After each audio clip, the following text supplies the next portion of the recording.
ప్రజలు కట్టిన పన్నుల డబ్బులు ప్రభుత్వ సొమ్ముని నెలకు లక్షల రూపాయల జీతం తీసుకుంటా ఉన్న ప్రభుత్వ సలహాదారు ముసుగులో ఉన్న సజ్జల రామకృష్ణారెడ్డి బరితెగింపు మాటలు, అసత్య ఆరోపణలు, తెలుగుదేశం పార్టీ మీద, ప్రతిపక్షాల మీద బురజమ్మే కార్యక్రమం, ఈనాడు, ఈటీవీ రామోజీరావు గారి మీద, ఏబిఎన్ ఆంధ్రజ్యోతి రాధాకృష్ణ గారి మీద, టీవీ5 నాయుడు గారి మీద బురజల్లే కార్యక్రమం. ప్రభుత్వం డబ్బులతో, పన్నులు కట్టించుకున్న డబ్బులతో జీతభత్యం తీసుకుంటూ ప్రతి 2-3 రోజులకు ఒకసారి మీడియా ముందుకు వస్తూ ఉన్నాడు. ఆల్రెడీ CEO దగ్గర కంప్లైంట్ ఉంది. ప్రభుత్వ జీతభత్యాలు తీసుకుంటా ఉన్న 50 మంది సలహాదారులు మీకేం పని ఈరోజు? ఇవాళ ఎన్నికల కోడ్ వచ్చింది, ఎవరో సలహాలు ఇస్తూ ఉన్నారు. మీ సలహాలు ఇప్పుడు ఎవరికి కావాలి? కోట్ల రూపాయల జీతాలు తీసుకుంటూ, జీతభత్యాలు తీసుకుంటూ మీరు ఎవరికి సలహాలు ఇస్తూ ఉన్నారు? ఇప్పుడు ప్రభుత్వం ఎక్కడ పనిచేస్తూ ఉంది? ఎన్నికల సమయంలో ప్రతి ఒక్కళ్ళు ఎన్నికల సంగ్రామంలో, కురుక్షేత్ర సంగ్రామంలో ఉంటే ఇవాళ కోట్ల రూపాయల జీతాలు తీసుకున్న, జీతభత్యాలు తీసుకున్న సజ్జల రామకృష్ణారెడ్డి కావచ్చు, చంద్రశేఖర్ రెడ్డి కావచ్చు, మిగతా వాళ్ళు కావచ్చు, మీరు చేస్తూ ఉన్న కార్యక్రమాలు ఏంటి? మీ మీద ఎఫ్ఐఆర్లు ఎందుకు బుక్ అవుతున్నాయి? ఇవాళ సజ్జల ప్రెస్ మీట్లో మాట్లాడింది ఏంటి? ఏదైనా ప్రజలకు ఉపయోగపడింది మాట్లాడా? ప్రభుత్వానికి సంబంధించి మాట్లాడా? ఫేక్ మాటలు, ఫేక్ చేష్టలు, చిల్లర మాటలు తప్ప ఏదన్నా ప్రజల కోసం మాట్లాడింది ఉందా?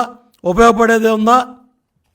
ఓ పక్క సజ్జల రామకృష్ణారెడ్డి పిచ్చవాగుళ్ళు, పిచ్చ మాటలు, రెండో పక్క ఇక్కడ నెక్స్ట్ స్పేస్ బిల్డింగ్ తాడేపల్లిలో, నెక్స్ట్ స్పేస్ బిల్డింగ్లో fake news factory. AP digital corporation ఉద్యోగులు అక్కడ 300 మంది పనిచేస్తూ ఉన్నారు. అక్కడ వైసీపీ పార్టీ ఫేక్ న్యూస్ తయారు చేసి ఇవాళ ఏ స్థాయికి వెళ్ళిపోయారంటే, ఇంటెలిజెన్స్ బ్యూరో ఐబీ ఎంబ్లం మార్చి ఫేక్ సమాచారాన్ని, ఫేక్ న్యూస్ని, ఫేక్ సర్వేలను కూడా ఈ ఫేక్ న్యూస్ ఫ్యాక్టరీలో, ఈ ఏదైతే నెక్స్ట్ స్పేస్ బిల్డింగ్లో సజ్జల భార్గవరెడ్డి నాయకత్వంలో అయ్యా కొడుకులు, తండ్రి కొడుకులు, సజ్జల రామకృష్ణారెడ్డి తాడేపల్లి కొంపలో ఉండి మంత్రాంగం, యంత్రాంగం చేస్తూ ఉన్నాడు. రెండో పక్క ఏపీ డిజిటల్ కార్పొరేషన్ ఈ భవనంలో సజ్జల భార్గవరెడ్డి ఈ ఫేక్ న్యూస్ అన్నీ కూడా ప్రధాన ప్రతిపక్ష పార్టీలు, తెలుగుదేశం కావచ్చు, బీజేపీ కావచ్చు, జనసేన కావచ్చు, వాళ్ళ లెటర్ హెడ్స్ అన్నీ కూడా ఫేక్ న్యూస్ పెట్టి అధ్యక్షుల పేరు మీద నెలల తరబడి ఈ ఫేక్ సమాచారాన్ని, ఫేక్ న్యూస్ని విడుదల చేస్తూ ఉన్నారు సోషల్ మీడియాలో. ఇవాళ బరితెగించి ఇంటెలిజెన్స్ బ్యూరో, ఐబీ వాళ్ళ ఎంబలం మార్చి ఇవన్నీ కూడా జాతి ద్రోహం, కేంద్ర సంస్థలకు సంబంధించినవి, వాళ్ళ సంస్థలకు సంబంధించినవి కూడా ఎంబ్లమ్స్ మార్చి ఫేక్ సర్వేలు, ఫేక్ న్యూస్ ప్రజల మధ్యకు వదులుతున్నారు, సోషల్ మీడియాలో వదులుతున్నారు. దీని మీద చర్యలు తీసుకోమని CEOని కూడా కోరాం. ఎప్పటికప్పుడు సమాచారాన్ని ఇస్తున్నాం, ఎప్పటికప్పుడు తెలియజేస్తూ ఉన్నాం. ఇవన్నీ కూడా అబద్ధాలు వడ్డీ వారుస్తూ ఉన్నారు, బరి తెగించి మాట్లాడుతూ ఉన్నారు. సజ్జల రామకృష్ణారెడ్డి ఇవాళ స్థిరంగా నీతులు మాట్లాడుతూ ఉన్నాడు. ఇవాళ రాష్ట్రంలో వైకాపా కోడ్ నడుస్తూ ఉంది, ఎలక్షన్ కోడ్ నడవట్లా. కొంతమంది పోలీస్ అధికారులు బరి తెగించి మాట్లాడుతూ ఉన్నారు. ఓ సిఐ మాట్లాడుతూ ఉన్నాడు, రేయ్ కాల్చి పడేస్తా, రౌడీ షీట్ తెరిచి లాకప్లో వేస్తా. కారంపూడి సిఐ ఏం చర్యలు తీసుకున్నారని డీజీపీని అడుగుతూ ఉన్నాం. ఏం చర్యలు తీసుకున్నారని సంబంధిత ఎస్పీని అడుగుతూ ఉన్నాం. ఎందుకు వస్తూ ఉన్నాయి ఈ మాటలు? ఎందుకు మాట్లాడుతూ ఉన్నారు కొంతమంది పోలీసు అధికారులు? కర్నూలులో తెలుగుదేశం పార్టీ నేత శేషగిరి చెట్టిని ఇన్స్పెక్టర్ చితకబాది ఆదినారాయణ రెడ్డి ఇన్స్పెక్టర్, ఆయన మీద చర్యలు ఉన్నాయా అని అడుగుతూ ఉన్నాం సంబంధిత ఎస్పీని, డీసీని. ఈరోజు డీజీపీని కూడా కలవబోతున్నాం, సీఈఓని కూడా కలవబోతున్నాం. ఎటుపోతూ ఉంది. నిన్న ఒంగోలులో బాలినేని శ్రీనివాసరెడ్డి వర్గం బరితెగించింది. అరాచకాలకు అద్దు అదుపేలేదు. వైపాక గోండాగిరి నిన్న ప్రశ్నించింది. ఒక సామాన్య కుటుంబం మహిళలు ప్రశ్నించారు, మీరెవరిని తీసుకొచ్చారు, మీరేం మాట్లాడుతున్నారు అని ప్రశ్నిస్తే వైకాపా గోండాలు బాది మళ్ళీ వీళ్ళ మీద కేసు పెట్టి హాస్పిటల్కి వెళ్తే హాస్పిటల్ దగ్గర కూడా దాడి చేయడానికి వచ్చారు.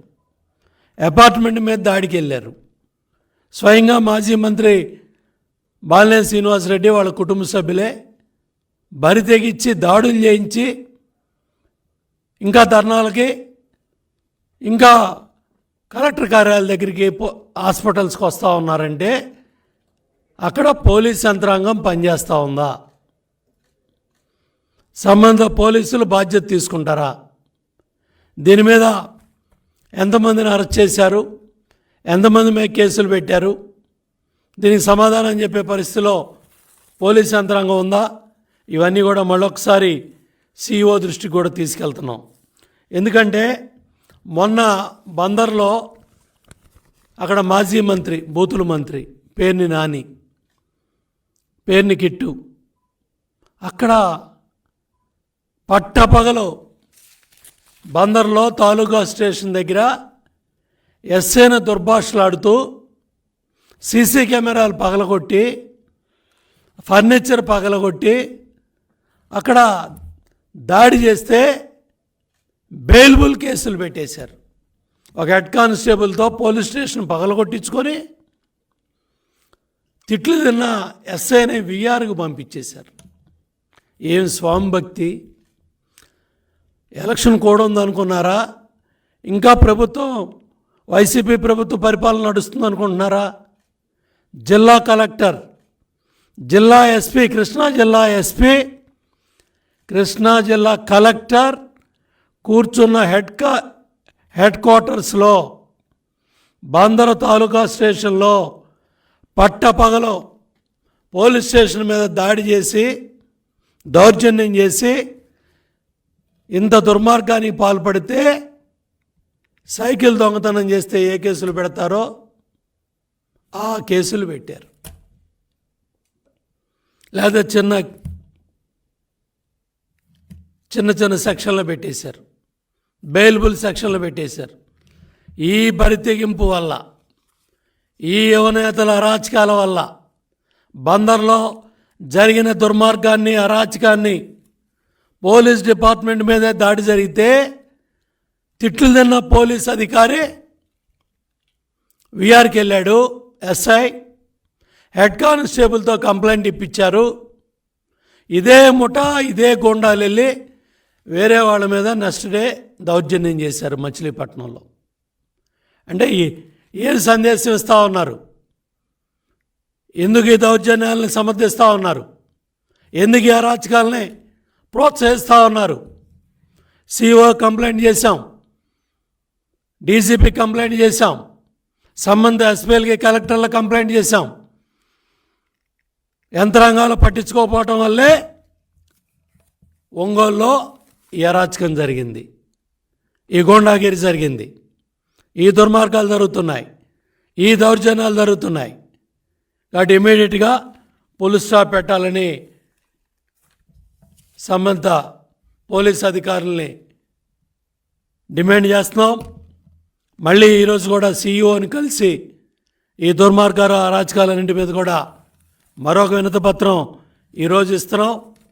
దగ్గర 24 రోజులైంది ఎన్నికల కోడ్ అమల్లోకి వచ్చి. ఈరోజు 9 మంది అధికారులు, ఒక ఐజీ,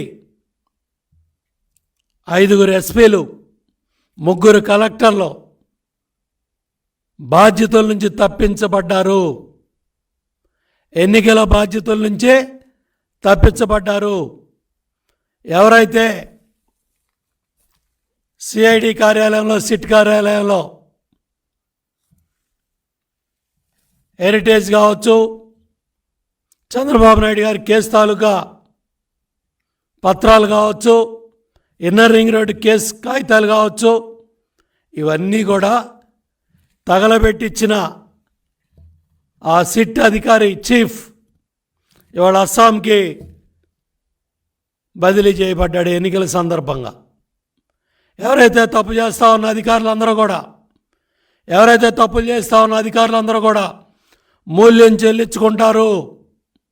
మీ బాధ్యతను పక్కన పెట్టి, మీ బాధ్యతలను మర్చిపోయి ఎలక్షన్ కోడ్ నడిపించకుండా వైకాపా కోడ్ నడిపిస్తే మూల్యం చెల్లించుకుంటారు. కష్టపడి చదువుకొని ఉద్యోగాల్లోకి వచ్చి ఈ ధనంజయ రెడ్డి మాటినో, సజ్జల రామకృష్ణారెడ్డి మాటినో, లేకపోతే జగన్మోహన్ రెడ్డి మాటినో మీరు ఇవాళ ఈ తప్పులు చేస్తే మీరే మూల్యం చెల్లించుకుంటారు. ఒక్కసారి ఎలక్షన్ కోడ్ ఉల్లంఘించి ఎలక్షన్ బాధ్యతలను తప్పించబడితే రేపు రాబోయే రోజుల్లో మీ బాధ్యతలకు సంబంధించి చాలా ఇబ్బందులు పడాల్సి వస్తుంది. కాబట్టి తప్పు చేయొద్దని మరొకసారి కూడా బాధ్యత గల అధికారులందరినీ కూడా తెలియజేస్తూ ఉన్నాం. ఏదైతే వైకాపా ఈ ముఠాకి, ఈ అరాచక శక్తులకి వెన్నుదన్నుగా ఉండి ఎవరైతే కింద స్థాయిలో కొంతమంది తప్పులు చేస్తున్నారో వాళ్ళు కూడా కట్టడి అవ్వాలని చెప్పి కూడా మేము డిమాండ్ చేస్తూ ఉన్నాం. ఎందుకంటే వాళ్ళ దౌర్జన్యాల కొమ్ము కాయబట్టే ఒక జిల్లాను చూసి ఒక జిల్లా, ఒక జిల్లాను చూసి ఒక జిల్లా నిన్న సిద్ధం సభకి వెళ్ళలేదని తండావాసి ఒక నాయకుని పట్టుకొని కొడితే పాపం అక్కడ ఏదైతే మరి ఛాత్రియా నాయక్ మాచర్ల నియోజకవర్గం మరి వాళ్ళ హాస్పిటల్లో దెబ్బలు తిని ఏది సిద్ధం సభకి వెళ్ళలేదని జగన్మోహన్ రెడ్డి బస్సు యాత్రకి సిద్ధం సభకి వెళ్ళలేదని తండావాసి మీద దాడి చేసి దౌర్జన్యాలకు పాల్పడుతున్నారంటే ఒక భయానక వాతావరణాన్ని క్రియేట్ చేయాలని, ఏ విధంగా అయినా సరే ఎన్నికల్లో గెలవాలని ఓటమి భయంతో వైసీపీ నాయకులు జగన్మోహన్ రెడ్డి కళ్ళల్లో ఆనందం చూడాలనో ఓటమి భయంతో, ఎందుకంటే నిన్న పల్నాడులో కూడా చూసాం బస్సు యాత్ర ఎమ్మట జనం కనబట్ల గంగరులు ఎత్తుతున్నారు. అందుకనే సజ్జల మీడియాకు వచ్చాడు ఇవాళ. బస్సు యాత్ర తుస్సు యాత్ర అయింది. బస్సు యాత్రలో ప్రజలెవరో కూడా పరిగెత్తే పరిస్థితిలో లేరు. ఇవన్నీ చూసి రాత్రి గోదావరి జిల్లాల్లో చంద్రబాబు నాయుడు గారు, పవన్ కళ్యాణ్ ఏదైతే ఆ ర్యాలీలు చూసిన తర్వాత 10 గంటలైనా కూడా మరి వేలాది మంది ప్రజలు అక్కడ కదం తొక్కి ఆ బహిరంగ సభని జయప్రదం చేయటంతో గంగుర్లు ఎత్తిపోయినాయి.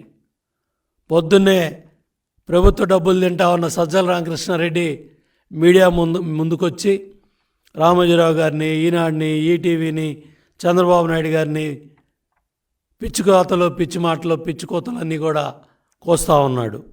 కాబట్టి వీటన్నిటిని కూడా తీవ్రంగా ఖండిస్తున్నాం.